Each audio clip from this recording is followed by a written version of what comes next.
Assalamualaikum warahmatullahi wabarakatuh. Saya Tasya Farlidia dengan NIM 19862060026, kelas 4A PGSD Universitas Muhammadiyah Tangerang. Pembuatan video ini untuk memenuhi tugas akhir semester dengan mata kuliah Pembelajaran Bahasa Indonesia kelas tinggi dengan dosen pengampu Siti Nihla Izati, MPD. Assalamualaikum anak-anak. Waalaikumsalam, Bu. Apa kabar kalian semua? Alhamdulillah baik. Hari ini kita akan belajar teks eksplanasi. Sebelum kita mulai, baiknya kita membaca doa terlebih dahulu. Silakan Tio pimpin doanya. Berdoa dimulai. Berdoa selesai. Kita absen dulu ya anak-anak. Tio Saputra, Hadir, Bu. si Huri Welia, Hadir, Bu. Paradita. Tidak masuk, Bu. Kenapa? Sakit. Nah, jadi apa sih yang dimaksud teks eksplanasi itu? Ada yang tahu?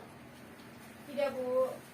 Jadi, teks eksplanasi adalah teks yang menjelaskan proses mengapa dan bagaimana terjadinya suatu fenomena atau peristiwa yang berkaitan dengan alam, sosial, dan budaya. Biasanya, teks eksplanasi banyak ditemukan dalam buku sains, geografi, dan sejarah. Teks eksplanasi juga berfungsi untuk memberikan penjelasan kepada pembaca tentang proses terjadinya suatu yang disusun menurut prinsip sebab dan akibat. Jadi, teks eksplanasi itu apa sih, Tio? Teks yang dibuat untuk menjelaskan terjadinya suatu peristiwa, Bu. Ya benar, pintar sekali. Jadi, teks eksplanasi memuat informasi yang bersifat faktual. Apa sih maksudnya itu? Jadi, informasi yang dibahas dalam teks eksplanasi berdasarkan fakta sehingga kebenarannya dapat dibuktikan. Oke, kita lanjut. Nah, di teks eksplanasi itu terdapat struktur.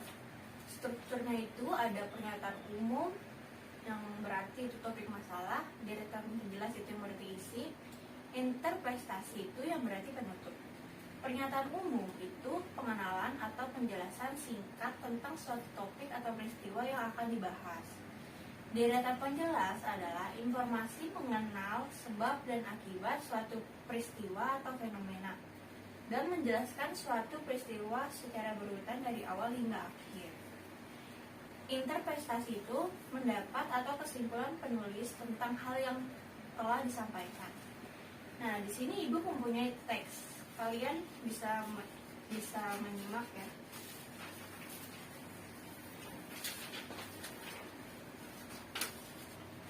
Pada paragraf ke-1 merupakan pernyataan umum atau topik masalah. Karena di dalam paragraf 1 berisi tentang pernyataan umum, yaitu penemuan mesin uap. Pada paragraf 2 dan 3 merupakan deretan penjelas atau isi. Karena pada paragraf ini dijelaskan bagaimana proses James Watt menemukan mesin uap yang bisa bekerja dengan baik. Dan paragraf keempat merupakan penutup atau kesimpulan. Karena pada paragraf ini menyebutkan nama Watt diabadikan dan dijadikan sebagai satuan energi dengan simbol W. Bagaimana anak-anak paham?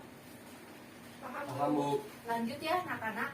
Lalu bagaimana sih cara menemukan informasi dalam teks eksplanasi itu? Yang pertama, membaca teks eksplanasi tersebut dengan saksama. Yang kedua, perhatikan struktur teks eksplanasi agar dapat membedakan antara informasi dan opini penulis. Hal ini sangat penting karena bagian terakhir teks eksplanasi merupakan interpretasi, yaitu pandangan atau kesimpulan dari penulis teks tersebut. Setelah mengetahui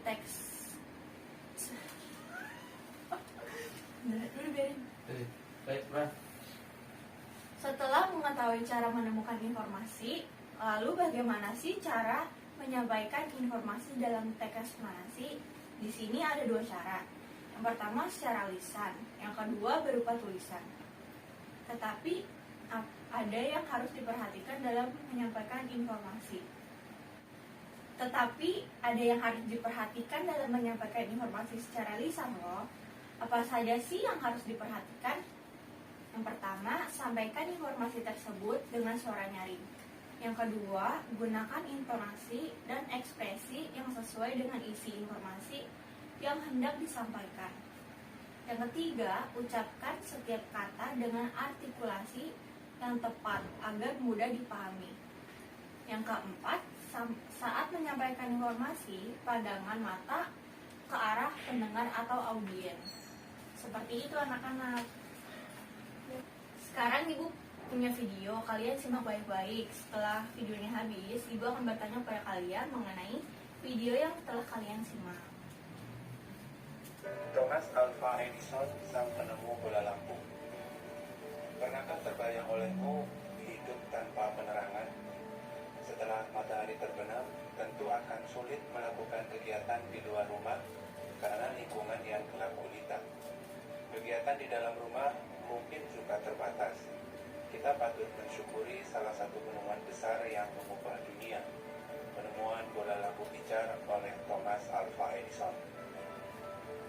Thomas Alva Edison lahir di Milano, Ohio pada tanggal 11 Februari 1847.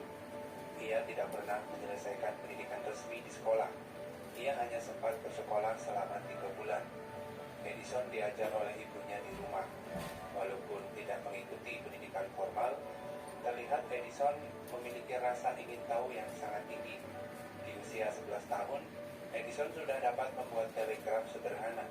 Di usia 12 tahun, ia memanfaatkan waktu luangnya untuk membaca literatur dan melakukan berbagai percobaan. Pada tahun 1861, ia dapat mencetak koran. Koran terbitannya, Weekly Herald, laris terjual. Ia melihat dunia butuh penerangan. Ia menghabiskan waktu selama 2 tahun serta dana yang cukup besar untuk mengembangkan penemuan. Melalui kerja kerasnya, pada tanggal 21 Oktober tahun 1879, lahir lampu pijar listrik pertama yang dapat menyala selama 40 jam. Kegigihan Thomas Alva Edison memberikan hal baru bagi dunia. Rasa ingin tahunya yang tinggi dan sikap pantang menyerahnya mampu mengubah dunia menjadi lebih baik. Tadi kan kalian sudah menyimak video yang Ibu berikan. Sekarang Ibu bertanya pada kalian, apa yang dibahas pada video tadi? Nah, di sini siapa yang bisa menjawab? Saya Bu. Ya, apa Willy jawabannya? Penemuan lampu pijar oleh Thomas Alva Edison. Ya, benar. Sekarang Ibu bertanya lagi, siapa sih Thomas Alva Edison itu? Coba siapa yang bisa jawab? Saya Bu. Ya, Tio.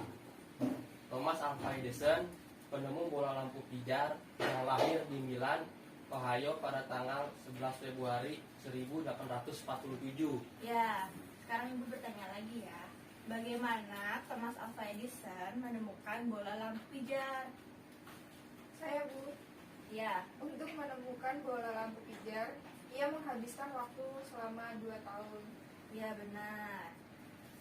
Yang terakhir nih, Ibu bertanya, apa yang dapat kamu simpulkan tentang sikap Thomas Alva Edison? Coba siapa yang bisa menjawab? Saya Bu.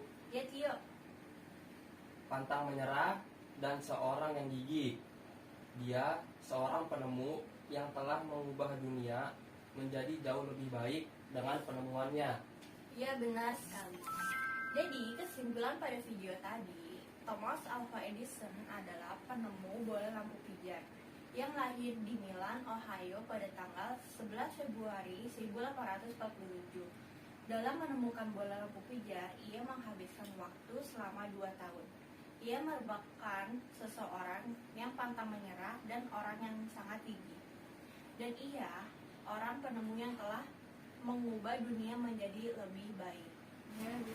Oke anak-anak, untuk materi teks eksplanasi cukup sampai di sini. Jadi kesimpulannya, teks eksplanasi adalah teks yang menjelaskan proses mengapa dan bagaimana terjadinya suatu fenomena atau peristiwa yang berkaitan dengan alam, sosial, dan budaya. Ibu akhiri, wassalamualaikum warahmatullahi wabarakatuh. Waalaikumsalam warahmatullahi wabarakatuh. Itulah simulasi mengajar yang dapat saya sampaikan. Kurang lebihnya mohon maaf. Wassalamualaikum warahmatullahi wabarakatuh.